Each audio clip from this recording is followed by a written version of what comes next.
क्या पाकिस्तान से जुड़े हैं संभल हिंसा के तार? योगी का चला हंटर, कट्टरपंथी हुई छूमंतर। पत्थरबाजों की खंगाली जा रही है क्राइम कुंडली।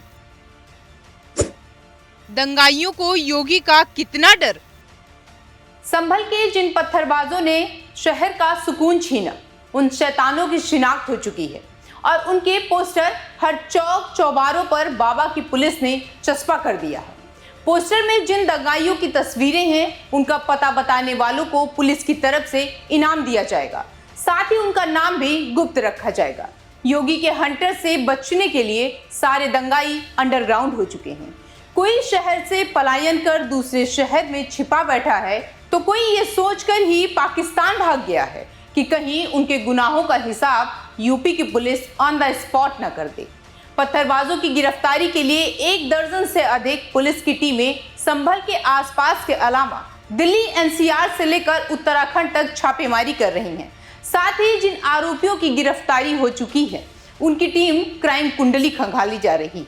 योगी की पुलिस इस बात की भी जांच में जुटी है कि संभल की साजिश के तार कहीं पाकिस्तान से तो नहीं जुड़े, क्योंकि जो इनपुट मिल रहे हैं वो कुछ ऐसे ही इशारे कर रहे हैं।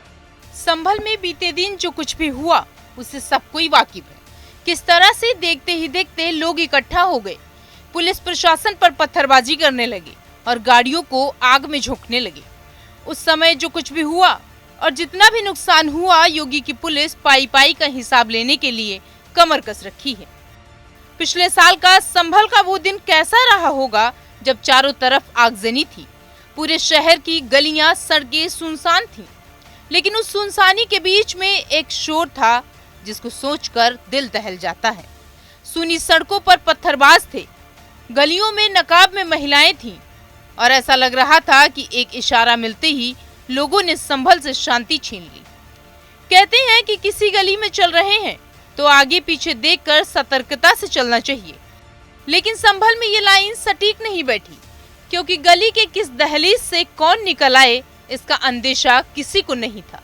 शायद यही वजह थी कि शांति से रहने वाले संभल में अशांति फैल गई और देखते ही देखते माहौल बद से बदतर हो गया।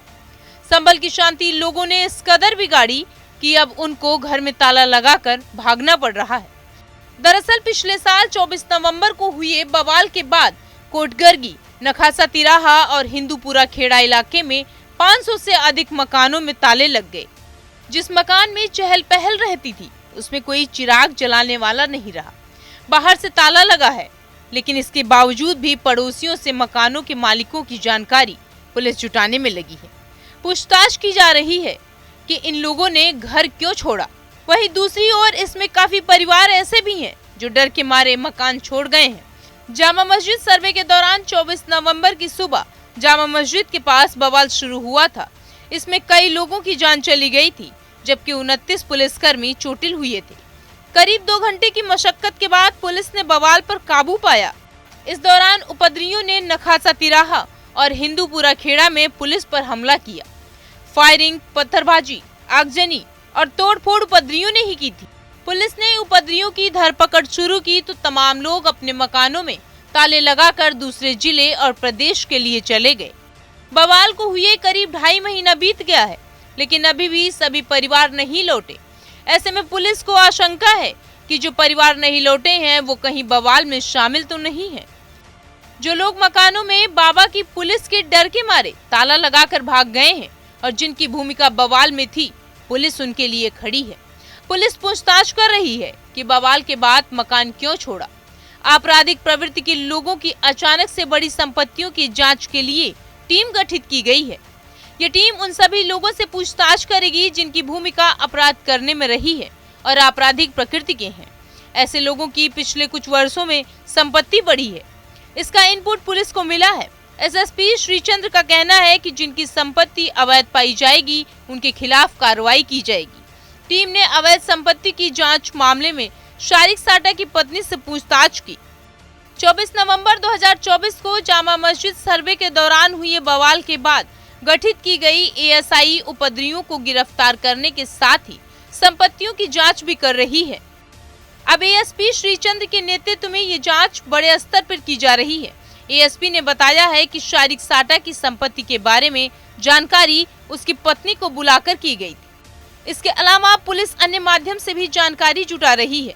जो भी ऐसे आपराधिक प्रवृत्ति के लोग हैं जिनके कुछ वर्षों में अचानक से संपत्ति बढ़ गई है या उन्होंने अपने रिश्तेदारों के नाम से संपत्ति खरीदी है, उन सभी की जांच की जाएगी। बीते दिन नखासा थाने में शारिक साटा की पत्नी को नोटिस देकर पूछताछ के लिए पुलिस ने बुलाया था। इस दौरान पुलिस ने अधिकारियों से पूछताछ की। इसमें पूछा गया कि शारिक साटा कहाँ है और कब भारत से गया है, उसकी कितनी संपत्ति है। पुलिस को शारिक साटा की पत्नी से ज्यादा जानकारी नहीं दी। जिस मकान में शारिक साटा का परिवार रहता है उसके बारे में बताया गया कि वह शारिक साटा की दादी के नाम से दर्ज है, जो पुश्तैनी है। पुलिस अब यह छानबीन कर रही है कि कहीं उसके रिश्तेदार या परिचित लोगों के नाम से तो संपत्ति नहीं खरीदी है। आपराधिक प्रवृत्ति के लोगों की संपत्ति की जांच की जानी चाहिए। टीम गठित हो गई है और जांच भी की जा रही है। जो भी जांच में सामने आएगा उसके आधार पर कार्रवाई की जाएगी। ये टीम मेरे नेतृत्व में काम कर रही है। संभल में शांति आने में वक्त लगेगा, जिसके लिए पुलिस हर पहलू की जांच में लगी है। ये लोग भागे हैं, ये क्यों भागे हैं और भाग कर कहाँ गए हैं, ये ढूंढने में बाबा की पुलिस दिन रात एक कर रही है। वो दिन दूर नहीं जब ये साफ हो जाएगा कि इन सब के पीछे मास्टरमाइंड कौन था, क्योंकि कहा जा रहा है कि अगर संभल में कुछ होता था तो मास्टरमाइंड के गुर्गे अपने आका को एक एक पल की जानकारी देते थे। ये गुर्गे पूरे संभल में घूमते रहते थे और जैसे कोई अनहोनी करनी होती थी तो उनकी टीम तुरंत एक्टिव हो जाती थी। लेकिन इस बार मामला उलट गया है। यूपी में बाबा की सरकार है और शायद इन लोगों को इस बात का अंदेशा भी नहीं रहा होगा कि योगी आदित्यनाथ ने सत्ता की जब कुर्सी संभाली उसी समय साफ कर दिया था कि उपद्रवियों को बख्शा नहीं जाएगा। शायद यही वजह है कि आज संभल के पत्थरबाज मारे मुंह घूम रहे हैं, प्रदेश और देश के बाहर भागने की कोशिश कर रहे हैं, क्योंकि उनको पता है कि अगर यहाँ रहे तो ठोक दिए जाएंगे। खैर, संभल में जो कुछ भी हुआ, सरकार उसको सुधारने और फिर से संभल में शांति लाने के लिए पूरी कोशिश कर रही है।